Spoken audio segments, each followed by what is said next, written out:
penerapan pengalaman budaya positif dari modul 1.4 Guru Bergerak. Konsep inti budaya positif. Apa sih Bu budaya positif itu? Kita melakukan perubahan mengemban dari perubahan paradigma belajar, disiplin positif, nilai-nilai kebajikan, kebutuhan dasar manusia, motivasi perilaku manusia, posisi kontrol guru, juga keyakinan kelas dan segitiga restitusi.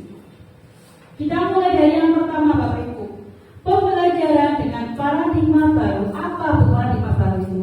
Pembelajaran dengan paradigma baru merupakan pembelajaran yang dirancang berdasarkan prinsip pembelajaran berdiferensiasi, sehingga para peserta didik belajar sesuai kebutuhannya berdasarkan tahap perkembangan sesuai dari psikologi modern untuk mewujudkan profil belajar Pancasila. Bapak Ibu sudah mengenal, kita sudah menggunakan kurikulum Merdeka Belajar. Nadiem Makarim.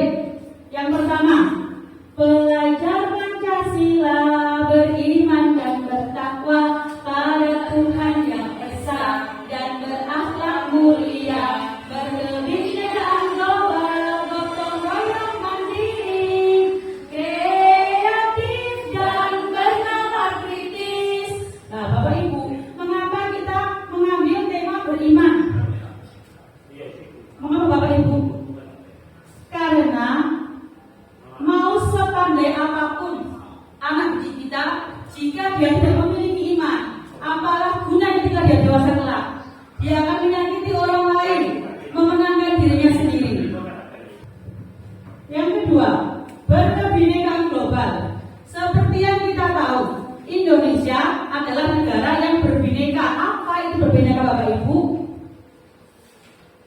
Beraneka ragam suku, agama, budaya dan kebudayaan. Kemudian mandiri. Kita berharap siswa kita menjadi siswa yang mandiri, bisa memenuhi kebutuhannya sendiri, apa yang dilakukan tanpa meminta bantuan dari orang lain.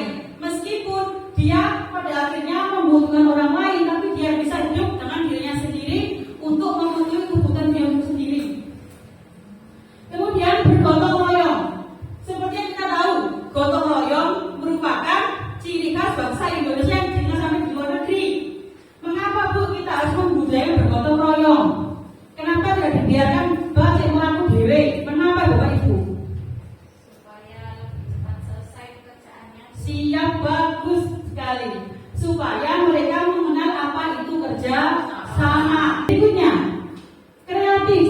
Kita berharap ketika anak kita sudah menjadi anak yang remaja, dia menjadi anak yang kreatif. Lapangan kerja sekarang kita sangat menipis, sangat terbatas. Kalau anak-anak kita tidak jadi kreatif, dia tidak akan bisa menghadapi tantangan di masa depan. Oke. Kemudian bernalar kritis. Bagaimana mereka mengolah alam, mengolah kehidupannya, mengolah lingkungannya agar bisa menjadi bahan yang siap digunakan. Seperti itu Bapak Ibu. Oleh karena itu kita harus benar-benar mewujudkan profil pelajar Pancasila. Miskonsepsi tentang teori kontrol dari Dr. William Glasser. Perubahan paradigma belajar. Ini miskonsepsi, ilusi bahwa kritik dan membuat rasa bersalah mampu menguatkan karakter. Kemudian ilusi bahwa orang dewasa berhak memaksa. Ini yang paling dekat dengan kita adalah ilusi bahwa orang dewasa berhak memaksa. Apa benar Bapak Ibu? Ya. Stimulus respon ke pendekatan teori kontrol. Apa itu stimulus respon dan apa itu teori kontrol? Contoh yang bisa kita ambil adalah contoh dulu kita memberikan stimulus respon, realitas atau kebutuhan kita sama, padahal sesungguhnya kebutuhan kita berbeda. Yang kedua, semua orang melihat yang sama. Teori kita mengatakan bahwa setiap orang memiliki gambaran yang berbeda. Meskipun kita memandang sesuatu yang sama, tapi otak kita menangkap hal yang berbeda, Bapak Ibu. Kita mencoba mengubah orang agar berpandangan sama dengan kita. Apakah itu bisa Bapak Ibu? Tidak bisa. Kita harus berusaha tidak bisa kita ubah, hanya bisa kita memahami. Kemudian perilaku buruk dilihat sebagai suatu kesalahan. Apakah betul Bapak Ibu? Kita bisa belajar dari kesalahan yang sudah kita perbuat, karena semua perilaku memiliki tujuan.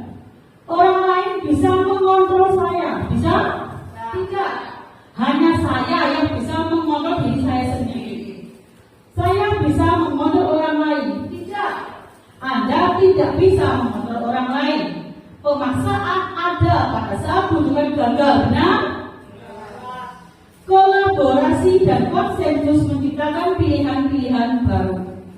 Model berpikir menang atau kalah. Sekarang kita akan berubah menjadi model berpikir menang dan menang. Kita berharap menjadi orang yang optimis, bukan menjadi orang yang pesimis. Selanjutnya, kita akan belajar disiplin positif. Ini adalah inti dari materi kita.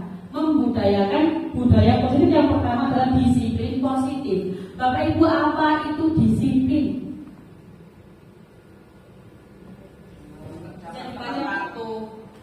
Disiplin berasal dari disiplin waktu. Disiplin apa? Disiplin berasal dari kata disiplina yang artinya belajar. Disiplin mengacu pada disiplin diri yang memiliki tanggung jawab terhadap apa yang dilakukannya berdasarkan nilai-nilai yang diyakini. Disiplin positif merupakan salah satu cara penerapan disiplin yang bertujuan untuk menumbuhkan kesadaran serta memberdayakan peserta didik tanpa imbalan, penghargaan, reward, ancaman atau hukuman. Kita belajar mengkondisikan murid untuk bisa bersikap disiplin positif, berbuat baik tanpa imbalan, berbuat baik bukan karena takut dihukum, berbuat baik bukan karena aku supaya dapat penghargaan. Itu adalah inti budaya positif. Sebagai pendidik, tujuan kita adalah menciptakan peserta didik yang memiliki disiplin diri, sehingga mereka berperilaku mengacu kepada nilai-nilai kebajikan universal dan memiliki motivasi intrinsik dalam perubahan perilaku ke arah yang lebih baik. Nilai-nilai kebajikan itu apa sih, Bu? Oke, nilai-nilai kebajikan adalah nilai yang disepakati bersama, terlepas dari apa suku kita, apa agama kita, ataupun apa bahasa dan latar belakang kita. Itu yang dinamakan nilai-nilai kebajikan. Di dalam kurikulum Merdeka, kita mengenal nilai-nilai kebajikan dalam berupa profil pelajar Pancasila, yaitu beriman dan bertakwa pada Tuhan Yang Esa dan berakhlak mulia, berkebinekaan global, gotong royong, mandiri, kreatif dan bernalar kritis. Kemudian di dalam nilai kebajikan dalam keterampilan hidup atau life skill yang dibutuhkan oleh anak ketika dia sudah mencapai usia dewasa, dapat dipercaya, belajar menjadi orang yang jujur itu harus diterapkan mulai dari dini. Kemudian lurus hati, pendengar yang aktif, tidak merendahkan orang lain dan memberikan yang terbaik. Kemudian nilai kebajikan yang lain yaitu toleransi. Kita adalah negara hukum, negara beragama, bukan negara agama. Kita harus memiliki toleransi tinggi dalam bidang satu keagamaan. Ada berapa macam agama di Indonesia, Bu? Nah, dari ke-6 agama tidak ada satu agama yang terbaik menurut mereka yang bukan penganut agama kami. Kemudian berpikir kritis, empati, percaya diri dan komitmen.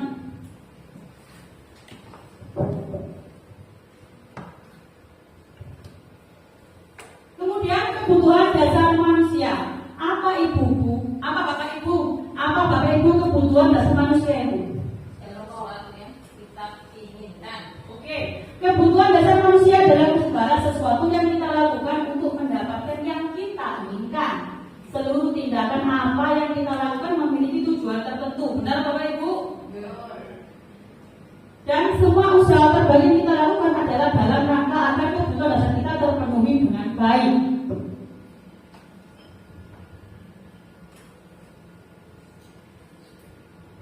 Lima kebutuhan dasar manusia yang diakui yaitu yang pertama bertahan hidup, kasih sayang dan rasa diterima, kemudian penguasaan, kebebasan, dan juga kesenangan.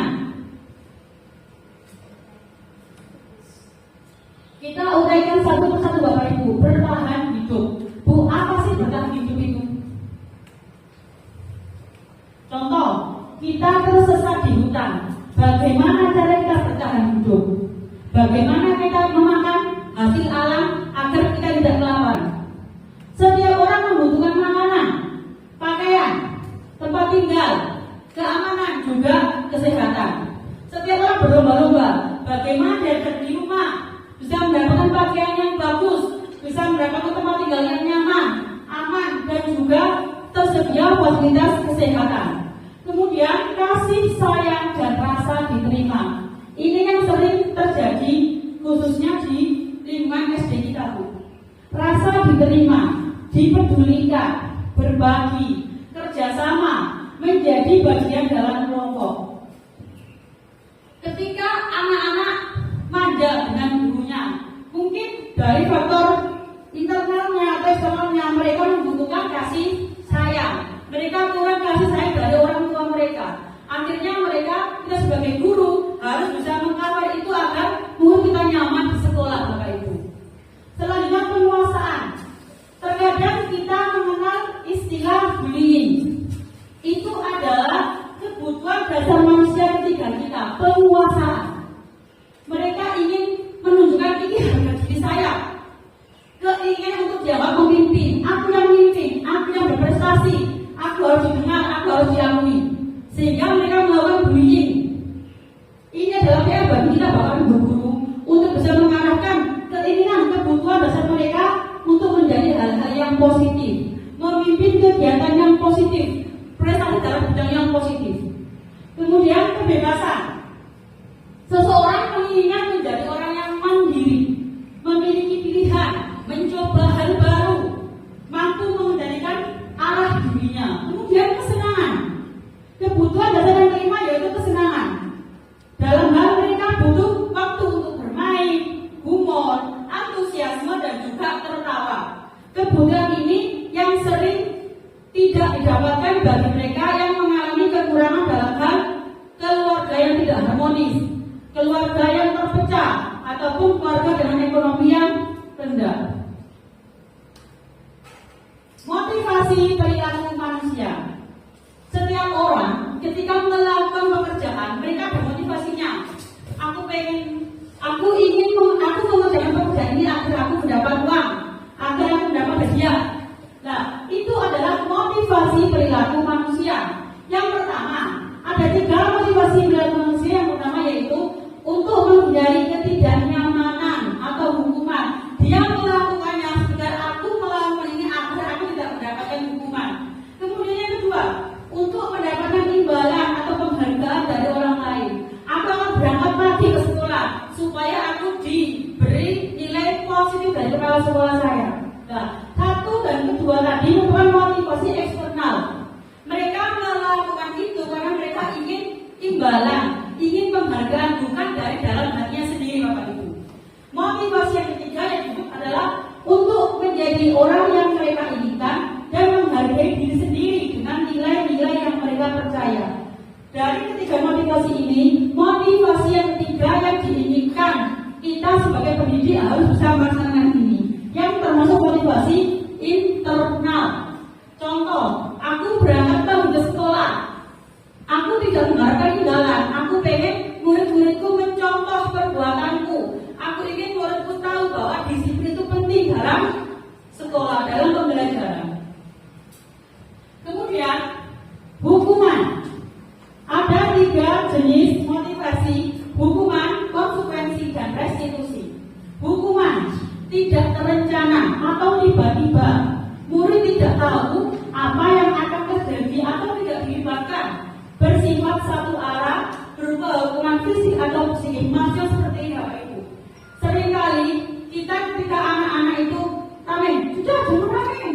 Ada anak yang jatuh. Kenapa kamu kok jatuh? Ada yang terlambat. Sekolah kok kari. Seperti itu. Itu adalah posisi guru kita sebagai pembuka. menghukum. Itu sekarang kita belajar Bu ya, kita sama-sama belajar untuk bisa menghindari hukuman dalam bentuk psikis maupun fisik. Kemudian konsekuensi. Contoh, konsekuensi itu terencana atau disepakati sesuai peraturan. Misalnya, kalau kamu datang terlambat, kamu berdiri di bawah bendera. Kalau kamu tidak mengerjakan PR, kamu lari keliling lapangan. Itu adalah konsekuensi yang sudah disepakati. Murid tetap dibuat tidak nyaman. Waduh, aku gak mengerjakan PR, pasti nanti aku dihukum. Seperti itu. Sikap guru selalu memonitor. Gurunya selalu monitor, Bu. Gini. Akhirnya anak tidak nyaman. Nah, ini yang paling ideal di antara semua hukuman atau semua motivasi, yaitu restitusi. Terus menciptakan kondisi bagi murid untuk memperbaiki kesalahan. Kita tidak menghukumnya, tidak menghardiknya, tapi kita menyadarkan murid kita apakah mereka itu salah, apakah mereka itu salah, kalau mereka itu salah. Proses kolaborasi yang mengajarkan murid untuk memperbaiki kesalahannya.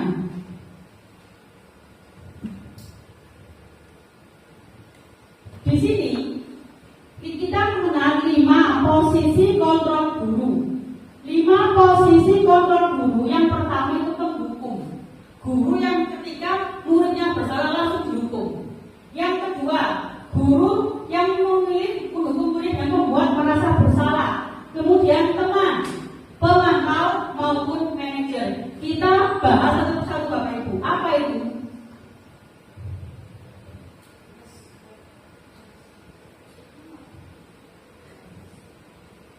Contoh penerapan 5 posisi kontrol guru. Contoh penerapan 5 posisi kontrol guru. Yang pertama, kita mempunyai kasus siswa tidak memakai atribut lengkap saat upacara bendera. Jika kita sebagai guru, sebagai posisi penghukum, kita akan menghukum murid tidak dengan hormat pada bendera selama 1 jam. Dihukum langsung.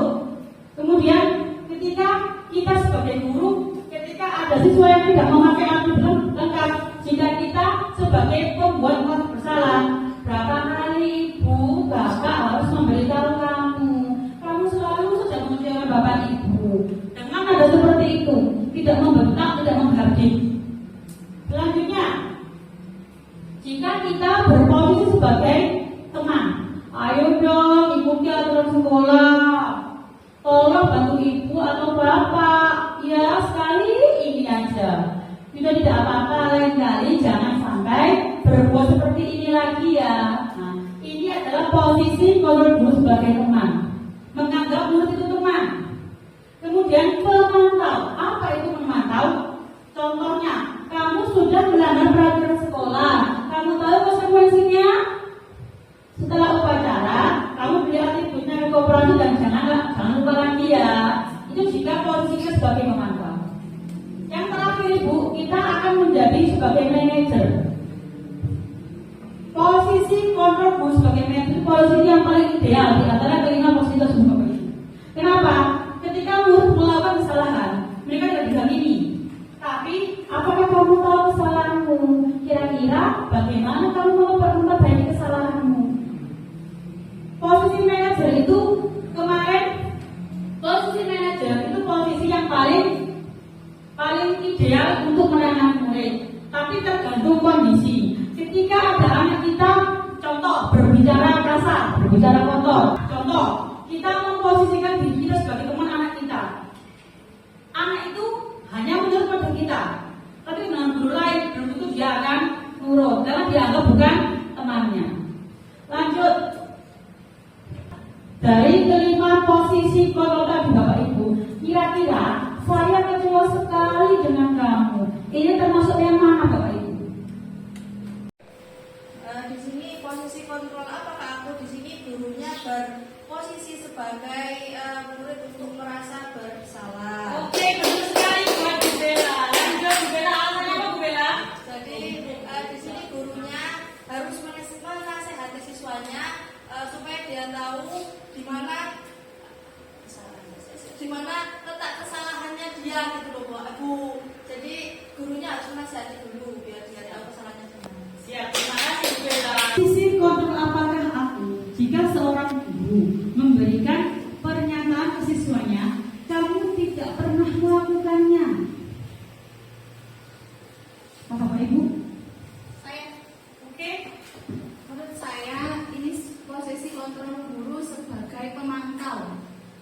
Jadi di sini guru bisa memantau siswanya dan akan memberikan arahan jika diperlukan kepada siswanya. Oke, terima kasih Bu Eli. Selanjutnya, pertanyaan selanjutnya.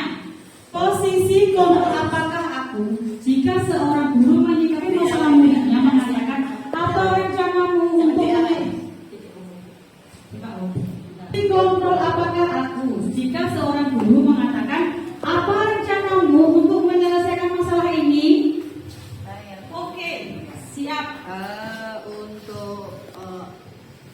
Untuk apa rencanamu untuk menyelesaikan masalah ini? Posisi guru bisa menjadi seorang pelajar. Artinya guru bisa berbuat bersama dengan anak untuk mempersilahkan anak untuk bertanggungjawabkan apa itu berlakunya, permasalahannya, sehingga kita bisa menyelesaikannya dengan baik dengan anak dan gurunya sekalian. Terima kasih. Selanjutnya, pertanyaan selanjutnya. Posisi kontrol apakah aku jika seorang guru mengatakan ayolah lakukan demi bapak atau ibu? Oke, siap.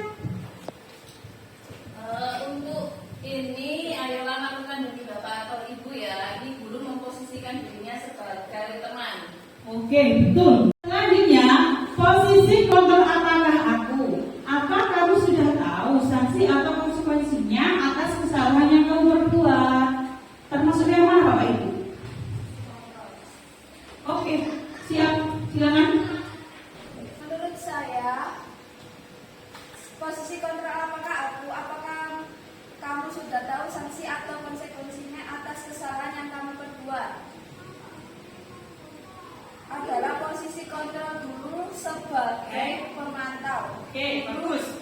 Guru bertanggung jawab atas perilaku siswa yang diawasi. Posisi guru sebagai pemantau dapat dilihat berdasarkan pada peraturan-peraturan dan konsekuensi yang sudah dijalankan. Oke, siap. Terima kasih Bu A. Terima kasih. Selanjutnya, posisi kontrol apakah aku? Ya sudah, kali ini tidak apa-apa. Nanti ibu guru bantu bereskan. Namun jangan diulangi lagi ya. Termasuk yang mana Bapak Ibu? Selanjutnya, posisi kontrol apakah aku? Ya sudah, kali ini tidak apa-apa. Nanti ibu guru bantu bereskan. Namun jangan diulangi lagi ya. Yang mana Bapak Ibu kira-kira Bapak Ibu? Oke. Pak Mufid apa Pak Mufid ini Pak Mufid? Apa aku? Ya sudah, kali ini tidak apa-apa. Nanti ibu guru bantu bereskan. Namun jangan diulangi lagi ya. Adalah posisi kontrol guru sebagai teman. Oke, bagus. Lanjut. Alasannya Pak Mufid. Guru pada posisi tidak akan menyakiti murid, namun akan tetapi tetap berupaya mengontrol murid selalu melalui persuasi. Posisi teman pada guru bisa negatif ataupun positif. Positif di sini berupa hubungan baik yang terjalin antara guru dan murid. Oke, terima kasih Pak Mufid. Ketika ada siswa kita yang melakukan kesalahan, kita tidak langsung menjudge mereka, tapi kita memposisikan diri kita sebagai temannya. Bagaimana anak itu nyaman dengan kita, bagaimana anak itu bisa mau curhat apapun dengan kita. Begitu Bapak Ibu. Ketika siswa kita tidak memakai atribut yang lengkap ketika sekolah, mereka ketakutan. Mungkin mereka ada salah satu dari guru kita yang ditakuti oleh mereka. Namun karena dia percaya kita sebagai temannya, kita dianggap teman, dia mau curhat kepada kita. Bu, gimana? Aku lupa gak bawa ikat pinggang. Nanti aku takut dimarahin. Oke, gak apa-apa. Hari ini kita bantu. Oke, hari ini Bu Guru bantu ya. Saya pinjamkan ikat pinggang di koperasi. Nanti minggu depannya lagi kamu harus membawa ikat pinggang.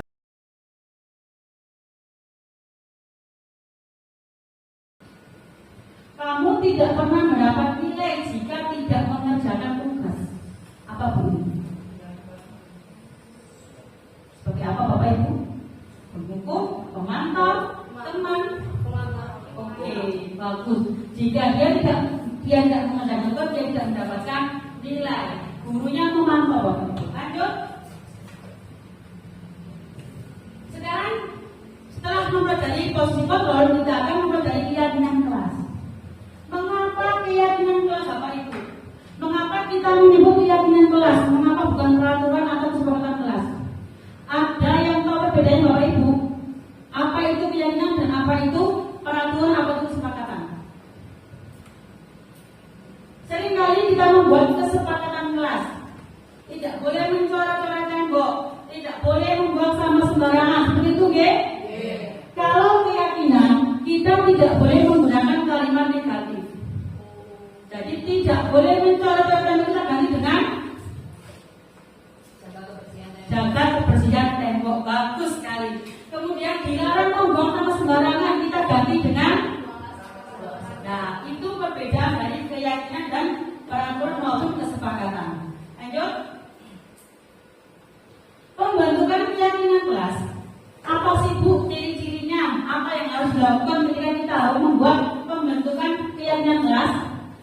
Pembentukan kelas bersifat abstrak. Apa itu abstrak? Tidak terlihat bagus.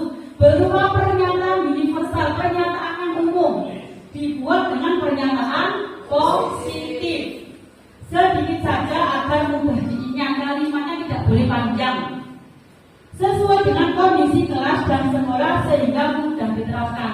Tidak boleh berekspektasi terlalu tinggi Bapak Ibu. Yang dijalankan yang di sekolah kita saja ya. Kemudian semua warga sekolah atau warga kelas dilibatkan saat membuat keyakinan kelas. Ketika membuat keyakinan kelas, mereka semua hadir. Sehingga ketika mereka melakukan kesalahan, mereka bisa meyakini apa yang sudah mereka lakukan. Lanjut Bu. Segitiga restitusi. Wah, ini yang kita paling ideal ya. Ketika kita ingin membuat murid kita menyadari kesalahannya. Dalam segitiga restitusi, suatu proses dialog yang dijalankan oleh guru agar dapat menghasilkan murid yang mandiri dan bertanggung jawab. Dalam segitiga restitusi ada 3 tahapan yang harus kita lakukan. Yang pertama, menstabilkan identitas. Kemudian memvalidasi tindakan yang salah, kemudian menanyakan keyakinan.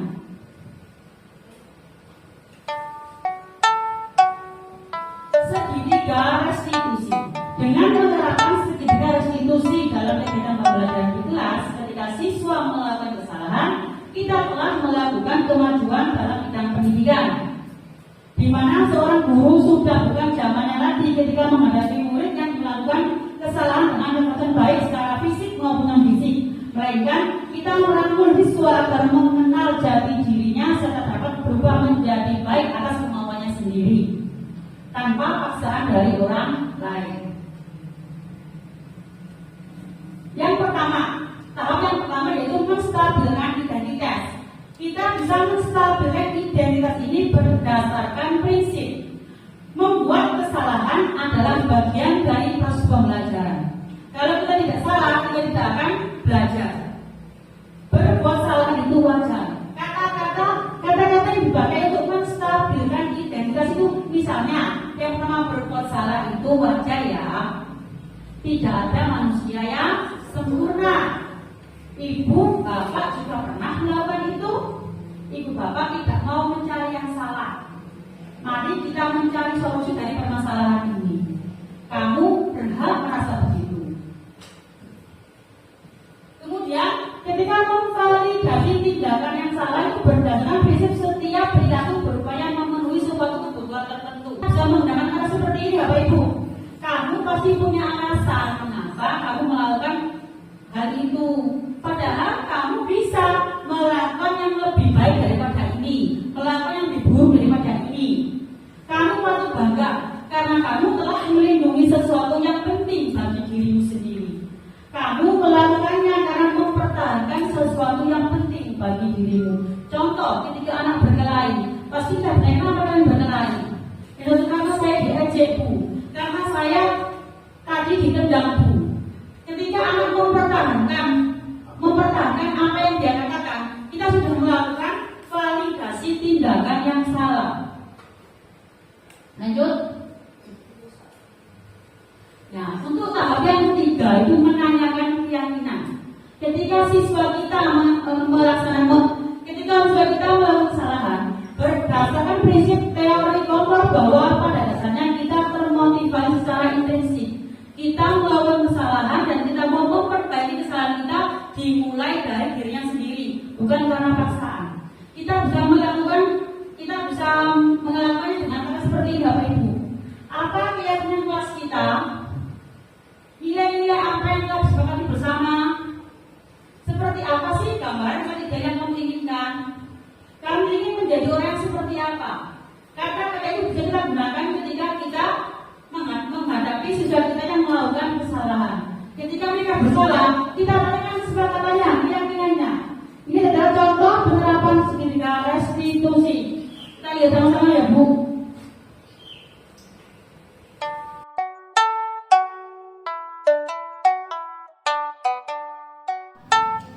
Waalaikumsalam.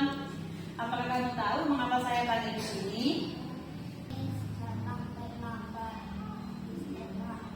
Coba kamu ceritakan kronologi pelajarannya, Mas Ozil.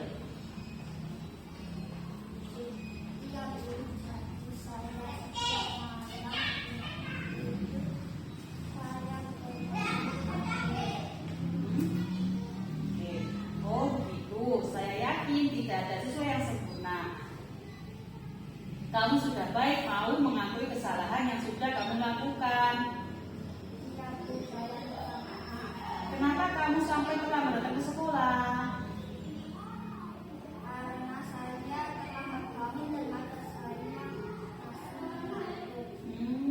Tindakan itu benar atau salah? salah saya minta. Apakah kamu tahu keyakinan kelas yang sudah kita sepakati? Yang kita tidak boleh terlambat. Untuk kedepannya, apa yang akan kamu lakukan saat sebelum tidur? Saya akan tidak bermain HP sebelum tidur. Oke, bagus. Bapak Ibu guru pasti senang karena kamu tidak bermain HP sebelum tidur. Terima kasih ya.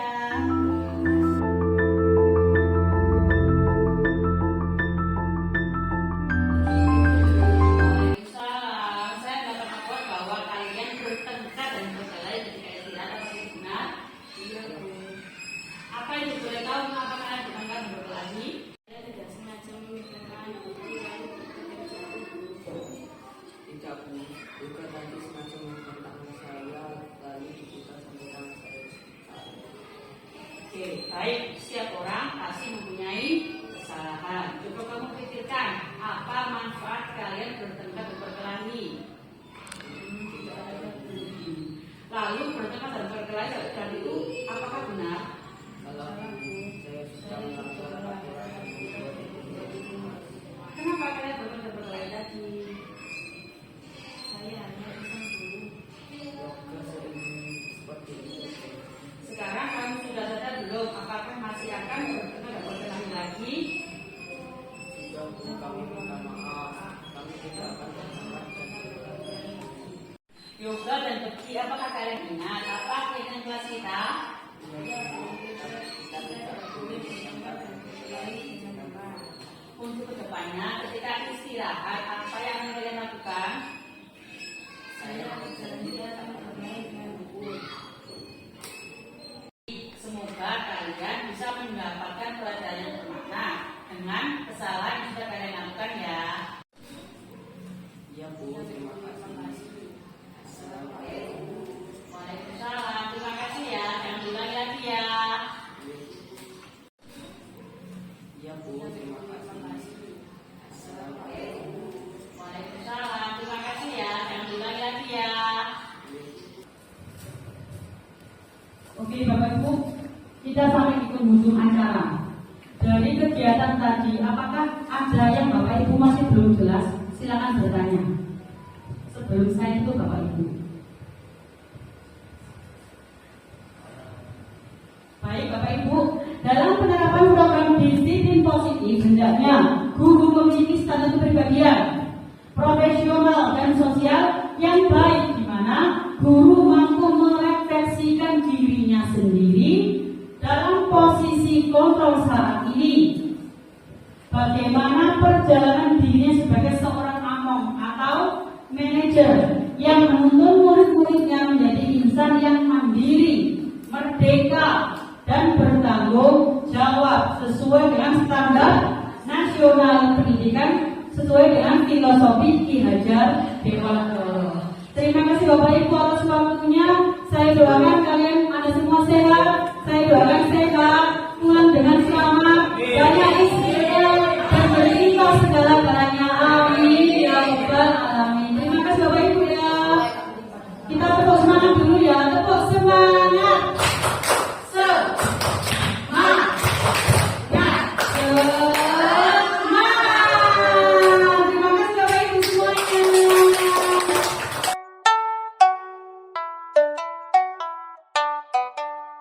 Assalamualaikum warahmatullahi wabarakatuh. Selamat pagi anak-anak. Sudah sarapan semua? Bagaimana perasaannya hari ini? Senang sekali. Oke, hari ini kita awal mula pelajaran. Sebelum memulai pelajaran baru, kita akan membuat keyakinan kelas. Biasanya kalian disuruh membuat peraturan kelas, tata tertib kelas. Sekarang kita belajar keyakinan kelas. Ada yang tahu apa itu keyakinan kelas? Tidak. Oke, kita belajar bersama. Sebelum kita membuat keyakinan kelas, Bu Guru jelaskan dahulu. Keyakinan kelas itu apa yang kamu yakini. Sama seperti ketika kamu membuat peraturan kelas. Di kelas tidak boleh berisik, harus mengerjakan PR, dilarang membuang sampah sembarang tempat seperti itu. Tapi kalau di keyakinan kelas, kita harus menggunakan kata-kata yang positif, menggunakan kalimat yang positif. Contoh, dilarang membuang sampah sembarangan, kita ganti dengan buanglah sampah pada tempatnya. Dilarang bertengkar dengan teman, diganti dengan mari berteman dengan rukun. Nah, kita akan membuat keyakinan kelas. Apa yang kalian yakini? Apa kelas yang kalian harapkan? Kalian ingin kelas yang seperti apa? Impian kalian kelas seperti apa sih yang kalian inginkan seperti apa? Kelasnya bersih, membuang sampah di tempatnya, tidak ada yang bertengkar, tidak ada yang membuli temannya. Boleh kalian tuliskan.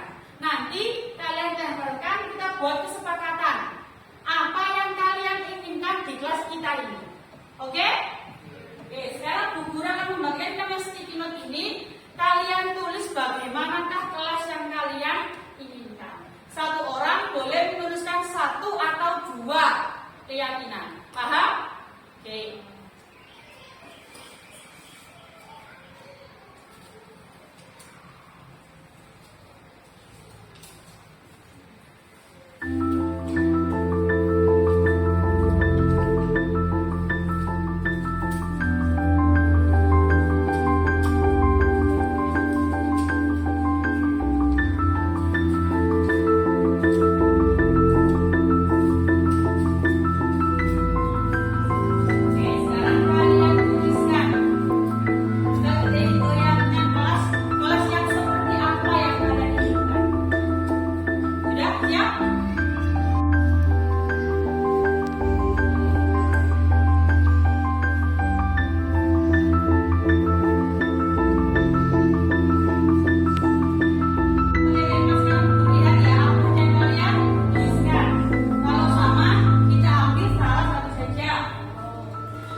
kita yang sudah kalian tanda tangani.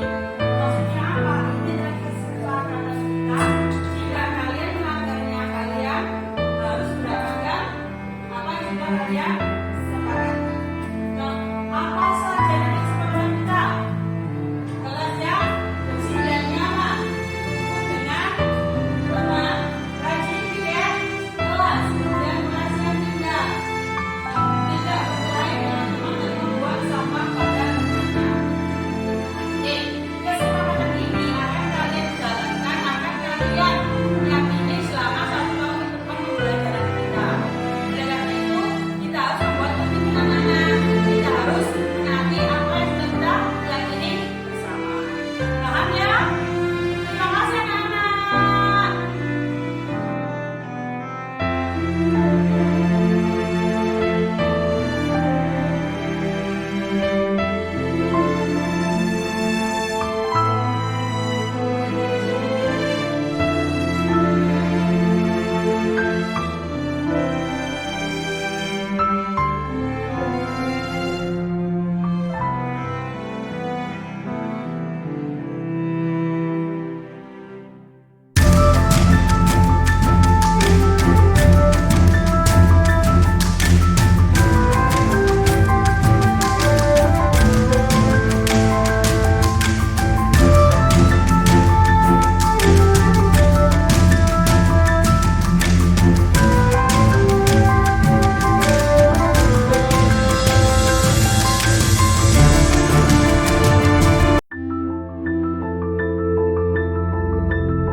Assalamualaikum warahmatullahi wabarakatuh. Perkenalkan, saya Bapak Sudiono dari SDN 1 Sidomulyo, Kecamatan Greget, Kabupaten Lamongan. Saya adalah kepala sekolah dari Bu Arifatul Mayuma, calon guru penggerak angkatan 10 Provinsi Jawa Timur. Alhamdulillah, hari ini saya telah mengikuti kegiatan diseminasi budaya positif yang sangat bermanfaat untuk diterapkan di lingkungan sekolah di SDN 1 Sidomulyo ini. Dan kegiatan tersebut saya belajar banyak tentang apakah budaya positif itu dan bagaimana cara menerapkan dalam pembelajaran, terutama pemahaman tentang perbedaan antara keyakinan kelas dan peraturan kelas. Juga penerapan segitiga restitusi dalam menyelesaikan permasalahan pada siswa. Kedepannya saya berharap Bu Arifatul dan rekan-rekan guru, tentu saja ini melibatkan pada guru di SDN 1 Sidomulyo juga sebagai pembelajaran, itu bisa menerapkan budaya positif di sekolah saya dengan baik dan konsisten menerapkan agar pembelajaran semakin baik dan efektif. Untuk Bu Arifatul Pak Jumat, semoga semakin sukses dan lancar dalam menempuh pendidikan guru penggerak angkatan 10 ini. Tetap semangat dan selalu menjaga kesehatan. Terima kasih. Wassalamualaikum warahmatullahi wabarakatuh. Assalamualaikum warahmatullahi wabarakatuh. Perkenalkan, nama saya Farhanita Bella Ayunda. Saya rekan dari Bu Arifatul Mazuma, yakni calon penggerak angkatan 10 Provinsi Jawa Timur. Syukur alhamdulillah hari ini saya mengikuti kegiatan diseminasi budaya positif yang dibawakan oleh Bu Arifatul Mazuma. Saya sangat senang sekali dengan adanya kegiatan ini. Sangat bermanfaat bagi kami, khususnya seorang guru atau pendidik. Dari kegiatan tersebut ini saya bisa belajar tentang apakah budaya positif itu dan bagaimana cara menerapkannya dalam pembelajaran, terutama memahami tentang 5 posisi kontrol guru tadi yang sudah dijelaskan Bu Irma, juga penerapan segitiga restitusi dalam menyelesaikan pemahaman pada siswa gitu. Jadi tadi sudah disebutkan sama Bu Irma, ada 5 posisi kontrol, dan yang paling mengena di saya tadi adalah posisi gurunya sebagai manajer. Di sini itu sangat membantu sekali buat kami para guru. Semoga kita kedepannya bisa lebih baik lagi. Saya dan rekan-rekan guru dapat menerapkan budaya positif di sekolah dengan baik dan dapat mengikuti jejaknya Bu Arifatul Mazuma nanti sebagai calon guru penggerak. Mohon doanya untuk kita semua. Kemudian untuk Bu Arifatul Mazuma, semangat, sukses selalu untuk jenengan. Semoga bisa melalui tahap-tahap sebagai calon guru penggerak ini dengan baik. Semoga dimudahkan, dilancarkan oleh Allah Subhanahu wa taala. Terima kasih. Wassalamualaikum warahmatullahi wabarakatuh. Assalamualaikum warahmatullahi wabarakatuh. Saya Bekti, siswa dan 1 Sidomulyo. Saya senang sekali telah melaksanakan kegiatan budaya positif bersama Bu Irma. Saya diajak berdiskusi dalam membuat keyakinan kelas. Bagaimana kelas yang saya impikan. Kedepannya saya akan melaksanakan keyakinan kelas tersebut bersama dengan teman-teman agar pembelajaran di kelas menjadi nyaman dan menyenangkan. Terima kasih. Wassalamualaikum warahmatullahi wabarakatuh. Assalamualaikum warahmatullahi wabarakatuh. Saya Kanza, siswa SDN 1 Sidomulyo. Saya senang sekali telah melaksanakan kegiatan budaya positif bersama dengan Bu Irma. Saya diajak berdiskusi dalam membuat keyakinan kelas bersama teman-teman. Bagaimana kelas yang saya harapkan, yang saya impikan. Kedepannya saya dan teman-teman akan melaksanakan keyakinan kelas tersebut dengan perasaan senang dan bahagia. Terima kasih. Wassalamualaikum warahmatullahi wabarakatuh.